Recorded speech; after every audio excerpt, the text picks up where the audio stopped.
Vedic religious ideals. What concerns us most is the religious thought on soul and God and all that appertains to religion. We will take the Samhitas. These are collections of hymns forming, as it were, the oldest Aryan literature, properly speaking, the oldest literature in the world. There may have been some scraps of literature of older date here and there, older than that even, but not books, or literature properly so called. As a collected book, this is the oldest the world has, and herein is portrayed the earliest feeling of the Aryans, their aspirations, the questions that arose about their manners and methods, and so on. At the very outset, we find a very curious idea. These hymns are sung in praise of different gods, devas as they are called, the bright ones. There is quite a number of them. One is called Indra, another Varuna, another Mitra, Parjanya, and so on. Various mythological and allegorical figures come before us one after the other. For instance, Indra the thunderer, striking the serpent who has withheld the rains from mankind. Then he lets fly his thunderbolt. The serpent is killed, and rain comes down in showers. The people are pleased and they worship Indra with oblations. They make a sacrificial pyre, kill some animals, roast their flesh upon spits, and offer that meat to Indra. And they had a popular plant called Soma. What plant it was, nobody knows now. It has entirely disappeared. But from the books we gather that, when crushed, it produced a sort of milky juice, and that was fermented. And it can also be gathered that this fermented Soma juice was intoxicating. This also they offered to Indra and the other gods, and they also drank it themselves. Sometimes they drank a little too much, and so did the gods. Indra on occasions got drunk. There are passages to show that Indra at one time drank so much of this Soma juice that he talked irrelevant words. So with Varuna. He is another god, very powerful, and is in the same way protecting his votaries, and they are praising him with their libations of Soma. So is the god of war, and so on. But the popular idea that strikes one as making the mythologies of the Samhitas entirely different from the other mythologies is that along with every one of these gods is the idea of an infinity. This infinite is abstracted and sometimes described as Aditya. At other times, it is affixed, as it were, to all the other gods. Take, for example, Indra. In some of the books, you will find that Indra has a body, is very strong, sometimes is wearing golden armor, and comes down, lives, and eats with his votaries, fights the demons, fights the snakes, and so on. Again, in one hymn, we find that Indra has been given a very high position. He is omnipresent and omnipotent, and Indra sees the heart of every being. So with Varuna. This Varuna is god of the air and is in charge of the water, just as Indra was previously. And then, all of a sudden, we find him raised up and said to be omnipresent, omnipotent, and so on. I will read one passage about this Varuna in his highest form, and you will understand what I mean. It has been translated into English poetry, so it is better that I read it in that form. The mighty Lord on high our deeds, as if at hand, espies. The gods know all men do, though men would fain their acts disguise. Whoever stands, whoever moves, or steals from place to place, or hides him in his secret cell, the gods his movements trace. Wherever two together plot, and deem they are alone, King Varuna is there, a third, and all their schemes are known. This earth is his, to him belong those vast and boundless skies. Both seas within him rest, and yet in that small pool he lies. Whoever far beyond the sky should think his way to wing, he could not there elude the grasp of Varuna the king. His spies, descending from the skies, glide all this world around. Their thousand eyes all scanning sweep to earth's remotest bound. So we can multiply examples about the other gods. They all come, one after the other, to share the same fate. They first begin as gods, and then they are raised to this conception as the being in whom the whole universe exists, who sees every heart, who is the ruler of the universe. And in the case of Varuna, there is another idea, just the germ of one idea which came but was immediately suppressed by the Aryan mind, and that was the idea of fear. In another place, we read they are afraid they have sinned and ask Varuna for pardon. These ideas were never allowed, for reasons you will come to understand later on, to grow on Indian soil, but the germs were there sprouting the idea of fear and the idea of sin. This is the idea, as you all know, of what is called monotheism. This monotheism, we see, came to India at a very early period. Throughout the Samhitas, in the first and oldest part, this monotheistic idea prevails, but we shall find that it did not prove sufficient for the Aryans. They threw it aside, as it were, as a very primitive sort of idea and went further on, as we Hindus think. Of course, in reading books and criticisms on the Vedas written by Europeans, the Hindu cannot help smiling when he reads that the writings of our authors are saturated with this previous education alone. Persons who have sucked in as their mother's milk the idea that the highest ideal of God is the idea of a personal God, naturally dare not think on the lines of these ancient thinkers of India when they find that just after the Samhitas, the monotheistic idea with which the Samhita portion is replete was thought by the Aryans to be useless and not worthy of philosophers and thinkers, and that they struggled hard for a more philosophical and transcendental idea. The monotheistic idea was much too human for them, although they gave it such descriptions as the whole universe rests in him, and thou art the keeper of all hearts. The Hindus were bold, to their great credit be it said, bold thinkers in all their ideas, so bold that one spark of their thought frightens the so called bold thinkers of the West. Well has it been said by Professor Max Muller about these thinkers that they climbed up to heights where their lungs only could breathe, and where those of other beings would have burst. These brave people followed reason wherever it led them, no matter at what cost, never caring if all their best superstitions were smashed to pieces, never caring what society would think about them or talk about them. But what they thought was right and true, they preached and they talked. Before going into all these speculations of the ancient Vedic sages, we will first refer to one or two very curious instances in the Vedas. The peculiar fact that these gods are taken up, as it were, one after the other, raised and sublimated, till each has assumed the proportions of the infinite personal God of the universe, calls for an explanation. Professor Max Muller created for it a new name. As he thinks it peculiar to the Hindus, he calls it henotheism. We need not go far for the explanation. It is within the book. A few steps from the very place where we find those gods being raised and sublimated, we find the explanation also. The question arises how the Hindu mythologies should be so unique, so different from all others. In Babylonian or Greek mythologies, we find one god struggling upwards, and he assumes a position and remains there, while the other gods die out. Of all the Molochs, Jehovah becomes supreme, and the other Molochs are forgotten, lost forever. He is the god of gods. So too, of all the Greek gods, Zeus comes to the front and assumes big proportions, becomes the god of the universe, and all the other gods become degraded into minor angels. This fact was repeated in later times. The Buddhists and the Jains raised one of their prophets to the godhead, and all the other gods they made subservient to Buddha or to Jina. This is the worldwide process, but there we find an exception, as it were. One god is praised, and for the time being it is said that all the other gods obey his commands, and the very one who is said to be raised up by Varuna is himself raised up in the next book to the highest position. They occupy the position of the personal god in turns.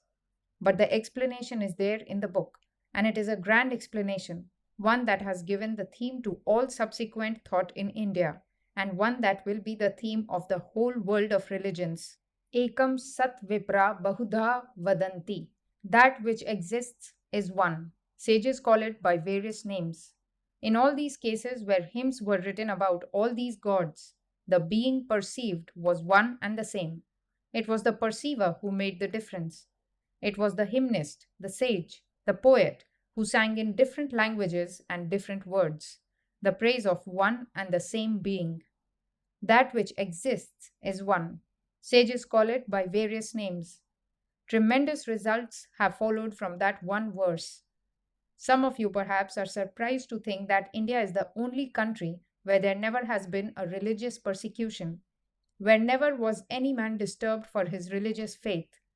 Theists or atheists, monists, dualists, monotheists are there and always live unmolested. Materialists were allowed to preach from the steps of Brahminical temples against the gods and against God Himself.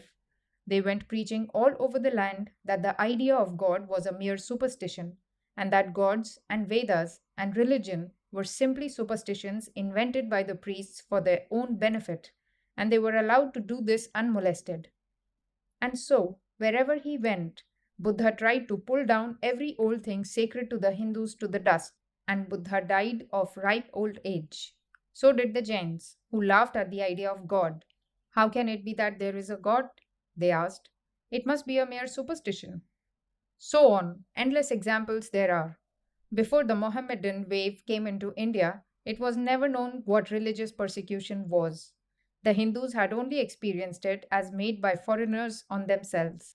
And even now, it is a patent fact how much Hindus have helped to build Christian churches and how much readiness there is to help them. There never has been bloodshed. Even heterodox religions that have come out of India have been likewise affected. For instance, Buddhism.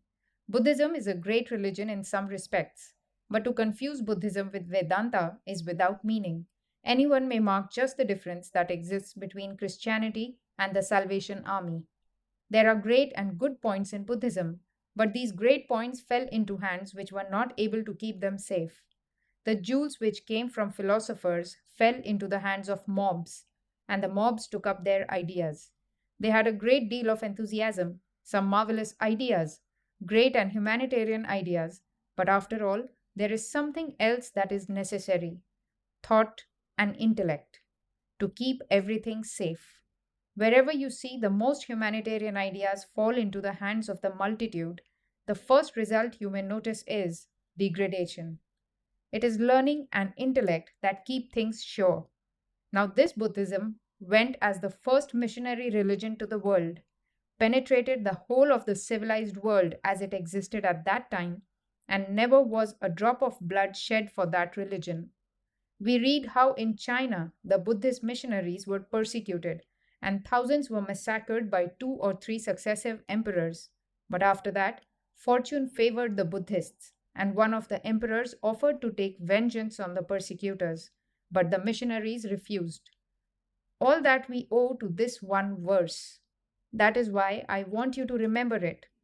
Whom they call Indra, Mitra, Varuna, that which exists is one. Sages call it by various names. It was written, nobody knows at what date. It may be 8,000 years ago. In spite of all modern scholars may say it may be 9,000 years ago.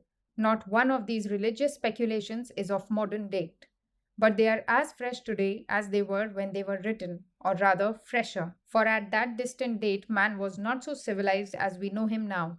He had not learned to cut his brother's throat because he differed a little in thought from himself. He had not deluged the world in blood. He did not become demon to his own brother. In the name of humanity, he did not massacre whole lots of mankind then. Therefore, these words come to us today very fresh, as great, stimulating, life-giving words, much fresher than they were when they were written. That which exists is one. Sages call it by various names.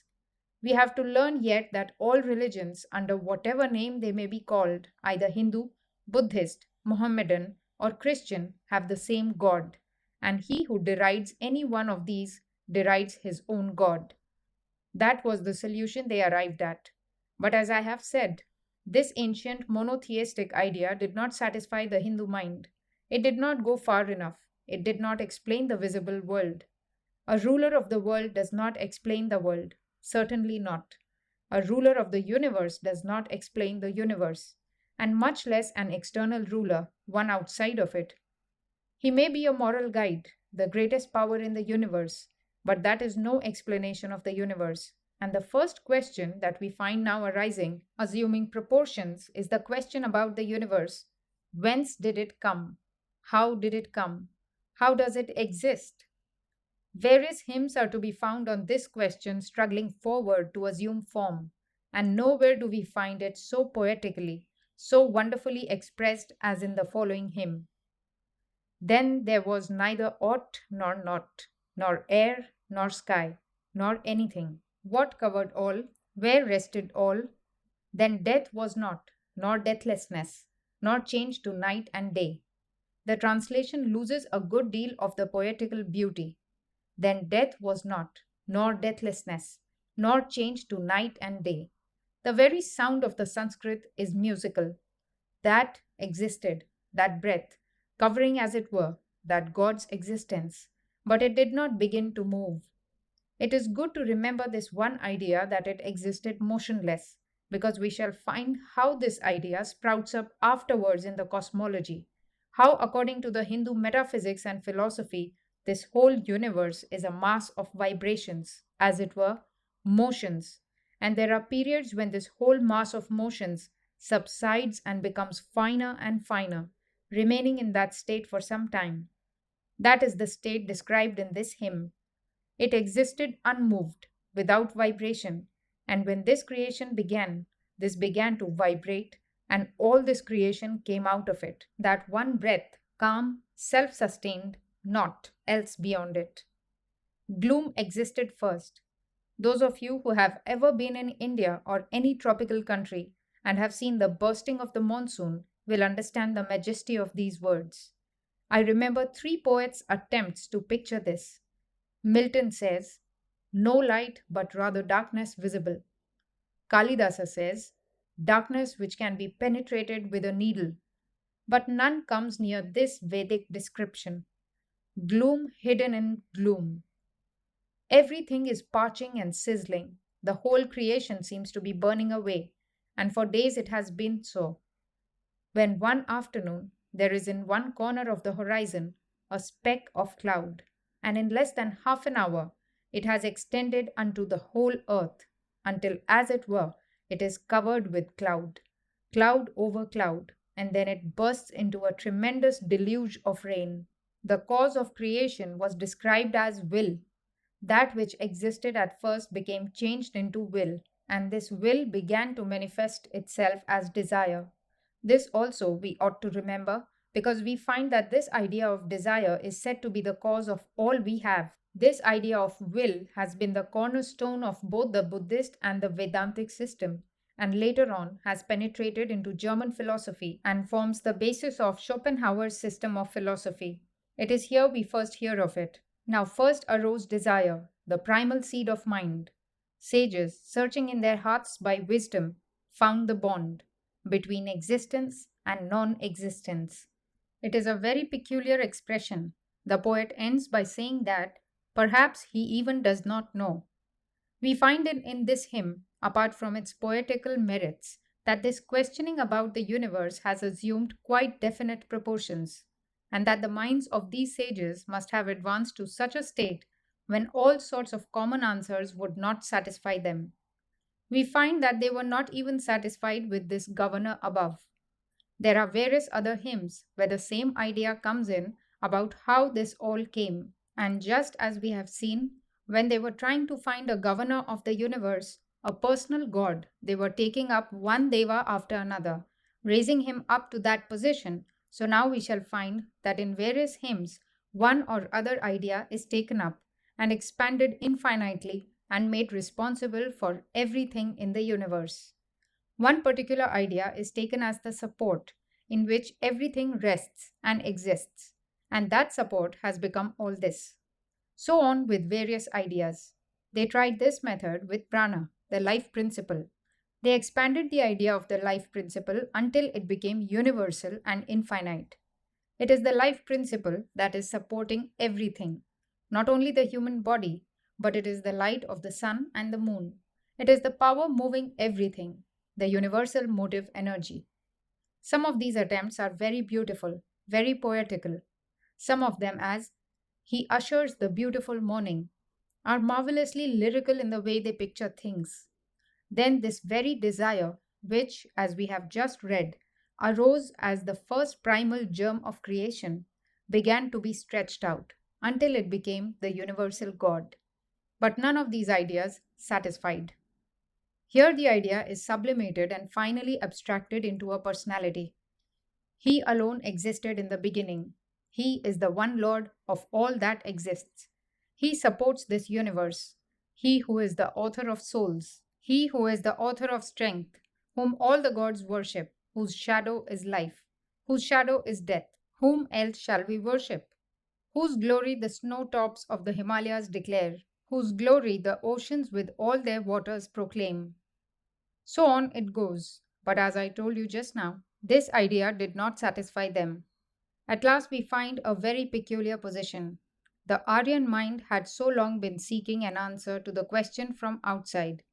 They questioned everything they could find, the sun, the moon, and stars, and they found all that they could in this way. The whole of nature at best could teach them only of a personal being who is the ruler of the universe. It could teach nothing further. In short, out of the external world, we can only get the idea of an architect, that which is called the design theory. It is not a very logical argument, as we all know. There is something childish about it, yet it is the only little bit of anything we can know about God from the external world, that this world required a builder. But this is no explanation of the universe. The materials of this world were before him, and this God wanted all these materials. And the worst objection is that he must be limited by the materials. The builder could not have made a house without the materials of which it is composed. Therefore, he was limited by the materials. He could only do what the materials enabled him to. Therefore, the God that the design theory gives is at best only an architect, and a limited architect of the universe.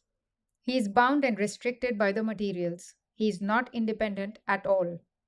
That much they had found out already, and many other minds would have rested at that. In other countries, the same thing happened. The human mind could not rest there. The thinking, grasping minds wanted to go further, but those that were backward got hold of them and did not allow them to grow. But fortunately, these Hindu sages were not the people to be knocked on the head. They wanted to get a solution, and now we find that they were leaving the external for the internal. The first thing that struck them was that it is not with the eyes and the senses that we perceive that external world and know anything about religion. The first idea, therefore, was to find the deficiency, and that deficiency was both physical and moral, as we shall see. You do not know, says one of these sages, the cause of this universe. There has arisen a tremendous difference between you and me. Why? Because you have been talking sense things and are satisfied with sense objects and with the mere ceremonials of religion, while I have known the Purusha beyond. Along with this progress of spiritual ideas that I am trying to trace for you, I can only hint to you a little about the other factor in the growth, for that has nothing to do with our subject. Therefore, I need not enlarge upon it, the growth of rituals. As those spiritual ideas progressed in arithmetical progression, so the ritualistic ideas progressed in geometrical progression. The old superstitions had by this time developed into a tremendous mass of rituals, which grew and grew till it almost killed the Hindu life. And it is still there. It has got hold of and permeated every portion of our life and made us born slaves. Yet, at the same time, we find a fight against this advance of ritual from the very earliest days. The one objection raised there is this, that love for ceremonials, dressing at certain times, eating in a certain way, and shows and mummeries of religion like these are only external religion, because you are satisfied with the senses and do not want to go beyond them. This is a tremendous difficulty with us, with every human being. At best, when we want to hear of spiritual things, our standard is the senses.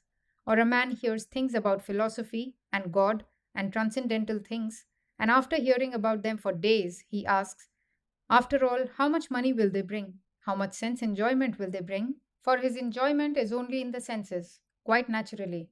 But that satisfaction in the senses, says our sage, is one of the causes which have spread the veil between truth and ourselves. Devotion to ceremonials, satisfaction in the senses, and forming various theories have drawn a veil between ourselves and truth. This is another great landmark, and we shall have to trace this ideal to the end and see how it developed later on into that wonderful theory of Maya of the Vedanta, how this veil will be the real explanation of the Vedanta, how the truth was there all the time. It was only this veil that had covered it. Thus, we find that the minds of these ancient Aryan thinkers had begun a new theme. They found out that in the external world, no search would give an answer to their question. They might seek in the external world for ages, but there would be no answer to their questions. So they fell back upon this other method. And according to this, they were taught that these desires of the senses, desires for ceremonials and externalities, have caused a veil to come between themselves and the truth, and that this cannot be removed by any ceremonial. They had to fall back on their own minds and analyze the mind to find the truth in themselves. The outside world failed and they turned back upon the inside world, and then it became the real philosophy of the Vedanta. From here, the Vedanta philosophy begins. It is the foundation stone of Vedanta philosophy. As we go on, we find that all its inquiries are inside.